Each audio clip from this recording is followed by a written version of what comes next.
नमस्कार, मैं हूं गंगेश कुंजन। इस सप्ताह की दो बड़ी खबरों को लेकर हम आपके सामने हैं। इन दोनों खबरों की खासियत यह है कि अभी कुछ दिनों तक समाचार जगत में ये खबरें छाई रहेंगी। पहली खबर है, कर्नाटक में जो विधानसभा चुनाव होने वाला है उसमें क्या कुछ चल रहा है उस पर आपकी नज़र होनी चाहिए, क्योंकि कमोबेश अभी जिन भी प्रदेशों में चुनाव हो रहे हैं हाल के दिनों में वो उसी तर्ज पर हो रहे हैं। तो क्या कुछ वहाँ पर चल रहा है इस पर आपकी नज़र होनी चाहिए। और दूसरा, जंतर मंतर पर महिला पहलवानों का जो प्रदर्शन चल रहा है, जो धरना चल रहा है, उसके क्या मायने हैं और वो उसकी दिशा क्या है, ये समझने की एक कोशिश हम करेंगे।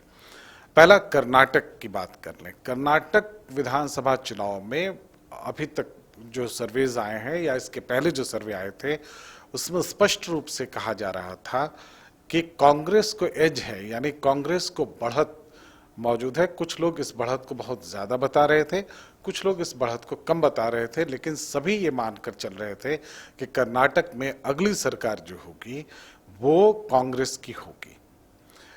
ऐसे में भारतीय जनता पार्टी ने अपनी पूरी ताकत कर्नाटक में झोंक दी, एक पार्टी के रूप में भी, और बाद में प्रधानमंत्री, गृहमंत्री जिस तरह से उससे जुड़े, उससे ऐसा लगता है कि उन्होंने भी अपनी तरफ से कोई कसर नहीं छोड़ी। लेकिन ये सब कुछ होता भारतीय जनता पार्टी की कोशिशों का असर होता, तब हम उसका एक आकलन अलग तरह से करते। लेकिन इसमें जो जो कांग्रेस की तरफ से लापरवाहियां हुई हैं और उससे जो नुकसान कांग्रेस को हो सकता है, अभी हम कंफर्म ये नहीं कह सकते कि उससे हुआ है या नहीं हुआ है। जब तक कि वोट 10 मई को नहीं पड़ जाते तब तक हम ये कह नहीं सकते। लेकिन जो स्पष्ट रूप से दिखता है वो ये है कि कांग्रेस ने एक तरह से हड़बड़ी में कुछ फैसले लिए और जिस तरह से अटैकिंग तरीके से वो बीजेपी के ऊपर गई, उससे उससे उसने कई गलतियां कर दी इस क्रम में, और इससे एक नुकसान उसको होता हुआ दिख रहा है। इसमें सबसे अहम जो बाद के दिनों में हम कह सकते हैं, चुनाव से ठीक पहले, मतदान से ठीक पहले जो संकल्प पत्र में उन्होंने डाला वो ये था कि पीएफआई के साथ साथ वो बजरंग दल को भी बैन करेंगे जब वो सत्ता में आएंगे। अब इसकी जरूरत क्यों थी, नहीं थी, इस पर तमाम तरह के डिबेट्स चल रहे हैं, इसकी जरूरत थी भी या नहीं। लेकिन इतना जरूर हुआ कि इसने कुछ वोटर्स को जो बीजेपी के से विमुख जा रहे थे, जो बीजेपी से अलग जा रहे थे, उनको कंसोलिडेट कर दिया पार्टी के पीछे। क्योंकि अब ये ऐसा करने के पीछे रीजन क्या है इस पर भी हम चर्चा करेंगे। लेकिन ये फिलहाल जो इसका असर हुआ वो ये हुआ कि जो बीजेपी के मतदाता थे, जो कांग्रेस की तरफ झुक रहे थे या जो उदासीन थे, वो एक बार फिर से मोटिवेट हुए और वो अपनी पार्टी या अपने नेता के पीछे चल रहे हैं इन दिनों। इसका असर भी दिख रहा है आपको। ये एक पहला मुद्दा था।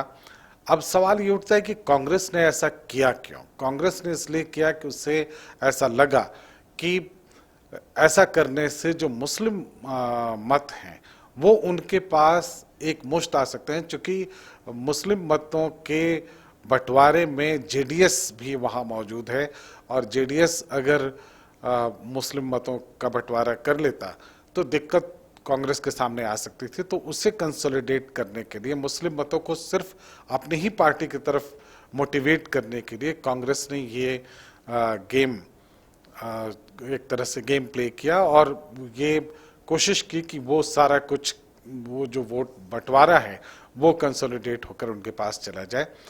ये हो भी सकता है, लेकिन ये दोनों ही परिस्थितियों में कांग्रेस के लिए घातक साबित हो सकता है। पहला तो ये कि अगर कंसोलिडेट होकर सारे मुस्लिम एक तरफ वोट करेंगे या मुस्लिम मतदाता एक ही तरफ वोट करेंगे, मान लीजिए कांग्रेस को वोट करेंगे, तो इसका एक रिएक्शन हिंदू वोटर्स के बीच में आज चला आएगा और हो सकता है कि वो फिर एक मुश्त होकर किसी एक पार्टी का चयन कर लें। हालांकि जो मतों का बंटवारा है हिंदू मुस्लिम, इस तरह से कहना बहुत उचित नहीं है, लेकिन फिर भी हम जो अभी सब कुछ चल रहा है, जो समीकरण चल रहा है, जिस तरह से पार्टियां लुभा रही हैं, उस आधार पर ये बात हम कर रहे हैं। और इससे बजरंग दल को बैन करने की बात को कुछ इस तरह से भारतीय जनता पार्टी ने कैश किया कि उसने इससे बजरंग बली का अपमान करार दिया और ये पूरे कर्नाटक में अब बजरंग दल या बजरंग बली को लेकर तरह तरह के जो आयोजन है वो किए जा रहे हैं। कहीं हनुमान चालीसा पढ़ा जा रहा है, कहीं कुछ, कहीं दूसरे तरह से भी। अब जो नारे लगाए जा रहे हैं अब बीजेपी की सभाओं में, वो भी बजरंग बली को लेकर हैं। तो स्पष्ट है कि लास्ट मोमेंट में बढ़त बनाए रखने के बावजूद लास्ट मोमेंट में कांग्रेस ने कुछ गलतियां की हैं और इसका खामियाजा उसे भुगतना पड़ सकता है, ऐसा अभी लग रहा है। और जिस तरह से पूरी ताकत झोंकी है भारतीय जनता पार्टी ने, ये जानते हुए भी कि पार्टी की स्थिति बहुत अच्छी नहीं थी बेंगलुरु कर्नाटका में, उन्होंने जिस तरह से ताकत झोंकी है, ये साफ है कि इसके कुछ अच्छे परिणाम उनको देखने को मिल सकते हैं। अब ये कौन जीतता है, किसके पक्ष में कितना वोट पड़ता है और कितनी सीटें उनके पास आते हैं, ये एक अलग मुद्दा है। ये वोट डालने के बाद जब मतों की गिनती होगी 13 तारीख को, तब स्पष्ट हो पाएगा। लेकिन इतना जरूर है कि कर्नाटक में मेजर डेफिसिट में भारतीय जनता पार्टी दिख रही थी, बहुत नुकसान दिख रहा था, लेकिन अब ऐसा नहीं दिख रहा है। अब कम से कम ये जरूर है कि मामला बहुत हद तक बराबरी पर दिख रहा है।